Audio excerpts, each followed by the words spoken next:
prendra la parole pour vous souhaiter un mot de bienvenue.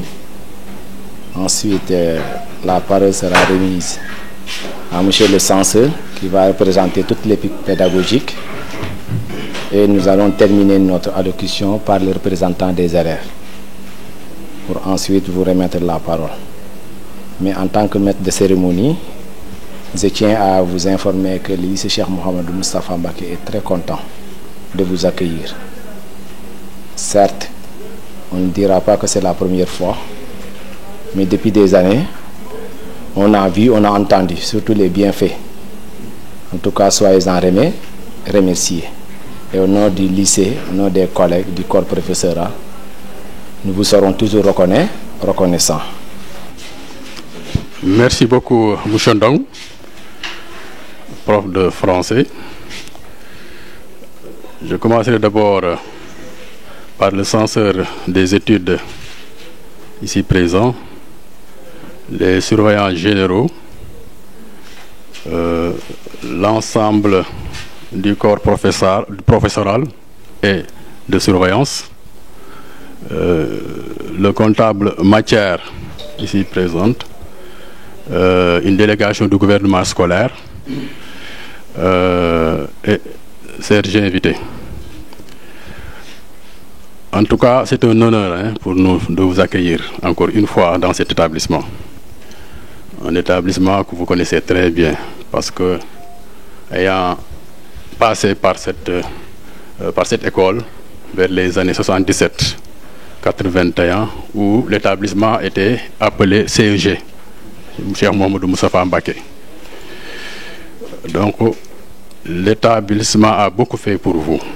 Aujourd'hui, comme hier, depuis 2019, 2020, 2021, vous ne cessez de faire un retour à la source au niveau du lycée Mouhamadou Moustapha Mbacké pour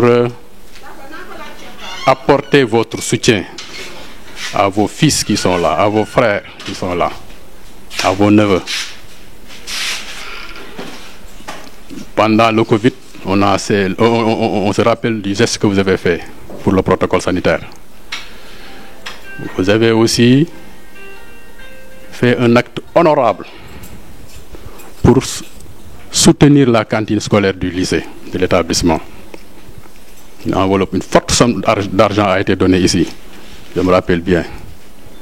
Vous avez fait aussi don de 50 tables bancs à cet établissement qui souffre vraiment de ces locaux qui sont vieillissants, qui souffrent de son manque de salles de classe aujourd'hui, qui souffrent de son manque de bureaux, des effectifs pléthoriques.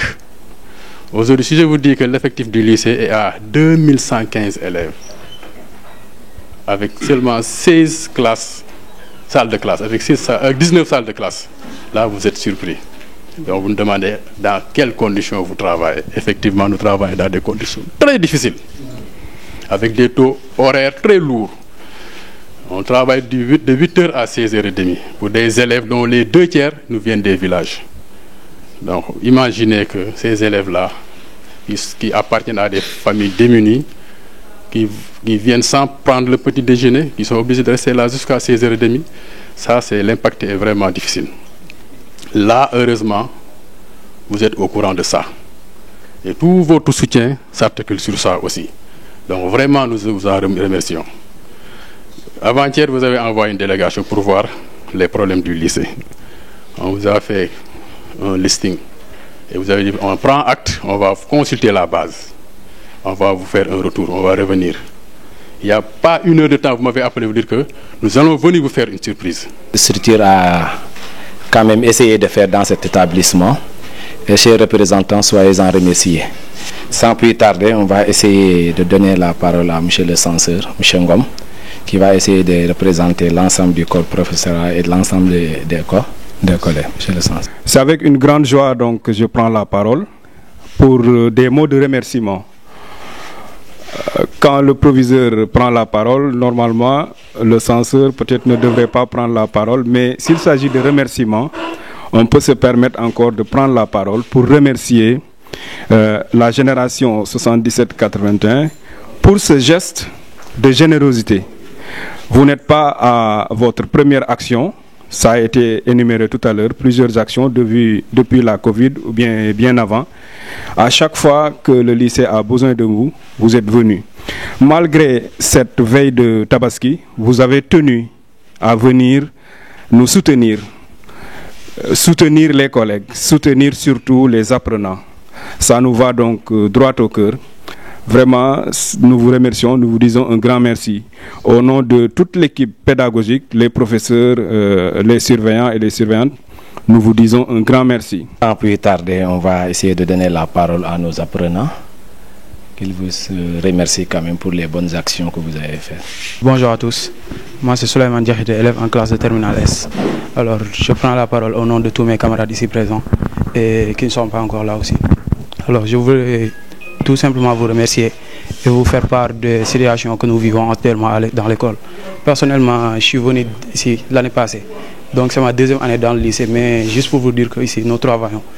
En seconde, j'avais une moyenne de 11 et en première, je suis passé à 13, maintenant j'en suis à 14. Alors, juste pour vous dire... Merci. Juste pour vous dire que nous travaillons dans cette école et ceci, on l'a trouvé ici. Personnellement, on me le dit toujours. C'est quelque chose que nous avons trouvé ici, alors que, bon, c'est peut-être vous qui l'avez instauré ici. Alors, je voudrais simplement vous remercier et vous souhaiter un joyeux Tabaski qui se tiendra le lundi peut-être, je ne sais pas. Ndjoko Ndial. Et le mot merci est quand même composé de 5 phonèmes, mais on ne le dit pas à quelqu'un qui n'a pas travaillé. En tout cas, merci beaucoup, on vous remercie. Maintenant, on vous donne la fin. Oui, bonjour, salam alaikum à tous. Je m'appelle Momar Ndiaye. Je suis un gendarme à la retraite. Je suis le président de l'association Génération 76-81. Je présente d'abord la délégation. La dame là, elle s'appelle Assou Sam. C'est la secrétaire générale. À droite là-bas, l'autre dame, parce que moi je suis un défenseur farouche des femmes. Les femmes d'abord. Donc c'est Fat Bintou Batili, c'est la présidente de la commission sociale. D'ailleurs, c'est elle qui va remettre l'enveloppe. Il y a Amdi Moustapha Fall. Lui aussi, c'est un gendarme à la retraite. Donc, lui, c'est le président de la commission organisation. M. Ablaye Diop, c'est le président de la commission finance. Et pour vous dire que l'hasard n'existe pas. L'hasard n'existe pas. Moi, personnellement, j'ai fait ma 6e dans cette salle où vous nous recevez. Ouais, et la secrétaire générale a fait la 6e ici. Et tant qu'Amdi Moustapha aussi. Donc, l'hasard n'existe pas. Et ce qui nous a mis au parfum des difficultés de l'établissement, ma fille était là, il y a près de 2 ans de cela. À la descente, elle a couru à la maison, elle m'a dit, papa, sors la voiture. J'ai dit, qu'est-ce qui se passe? Elle m'a dit, il y a une de mes copines de classe qui est tombée en syncope sur le chemin de retour. Je me suis levé, je suis parti la voir dans le domicile où on l'avait mise. J'ai trouvé qu'on m'a dit que les sapeurs-pompiers l'ont évacué à l'hôpital Antechlouké, l'hôpital régional. Je me suis rendu là-bas, on m'a dit que non, les sapeurs n'ont amené aucun élève ici. Je me suis rendu à la caserne des sapeurs-pompiers qui m'ont dit qu'elle est au district sanitaire. Arrivé là-bas, après les soins, le médecin m'a la remis, elle m'a dit qu'elle a faim. Je dis pardon? Il m'a dit qu'elle a faim. Elle a fait une syncope parce qu'elle a faim. J'ai dit c'est quoi ça? Il y a ma fille qui s'approche à côté de moi, elle a murmuré, papa, depuis l'ouverture des classes jusqu'à aujourd'hui, chaque fois qu'on sort à midi, qu'on a acheté quelque chose à manger, elle n'a jamais acheté quoi que ce soit. C'était dur. Ouais.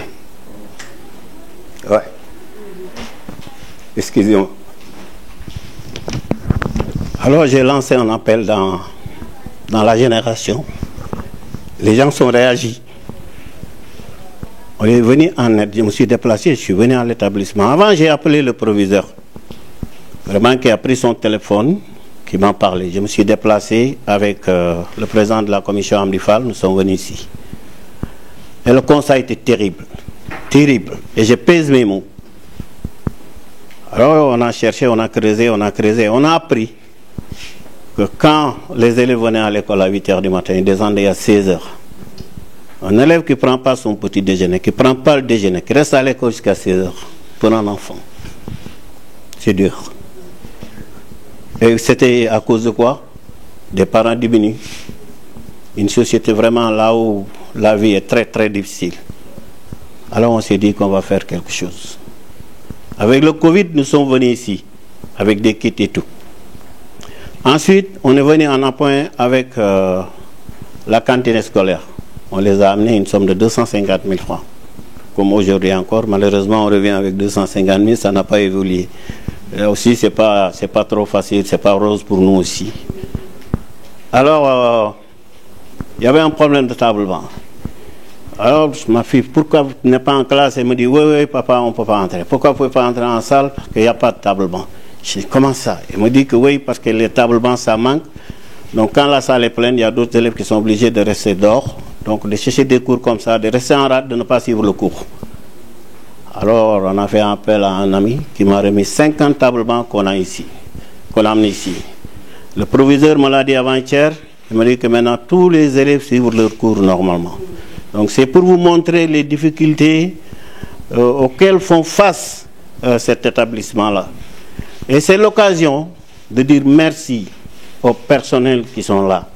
Le proviseur, le censeur, les professeurs, le corps surveillant. Parce que ce que vous faites, c'est extraordinaire. Parce que quand je constate qu'il y a 2115 élèves qui viennent chaque jour dans cet établissement, qui vous font face et que vous parvenez à mettre quelque chose dans leur tête, et sauf un seul établissement, le lycée d'excellence, vous faites les meilleurs résultats dans la région de Diourbel, je vous tire mon chapeau. Je vous dis bravo. Ça vraiment, ça mérite des applaudissements. Le sacrifice énorme, fait par le personnel de cet établissement-là. Je tire mon chapeau aussi aux élèves, parce qu'être 2115 et parvenir à avoir une moyenne de 12, 13, 14, c'est extraordinaire. Je vous encourage à continuer sur ce chemin. J'ai dit au début que le hasard n'existe pas. Cet établissement, quand nous venons ici, c'est un pèlerinage quand nous sommes là. Je sais que les moyens sont maigres pour le moment, mais Inch'Allah, tant qu'on le pourra, Inch'Allah, nous serons à vos côtés, Inch'Allah. La dernière fois, vous m'avez parlé de la salle pour les surveillants qui vont être affectés ici. Ils sont au nombre de 4, on n'a pas où les mettre. On en a discuté. Je ne dirais pas qu'on va faire la salle, mais on fera ce qu'on pourra, Inch'Allah. Quitte à venir vous appuyer là-dessus, on le fera. Moi, si je suis gendarme aujourd'hui, si Dame Diop a été ministre, si M. Diakhaté et le président de la Cour suprême de Dakar, c'est un magistrat, si M. Serge Sadibou Sokhna est un professeur émérite qui travaille avec le professeur Raoult sur le Covid-19, nous tous nous sommes passés par ici. Donc on ne peut que remercier Dieu, remercier cet établissement. Parce que tout ce temps que nous sommes, ce que nous avons été, c'est à partir de cet établissement-là qu'on l'a eu. Donc ce que nous faisons, c'est un devoir. On fait que comme le disent en Wolof, Dello Ndjoukal. On ne fait pas quelque chose d'extraordinaire, on ne fait pas quelque chose d'exceptionnel, mais nous faisons un devoir. Venir en soutien à cet établissement, c'est un devoir pour nous. Inch'Allah, ce devoir-là, on va l'assumer.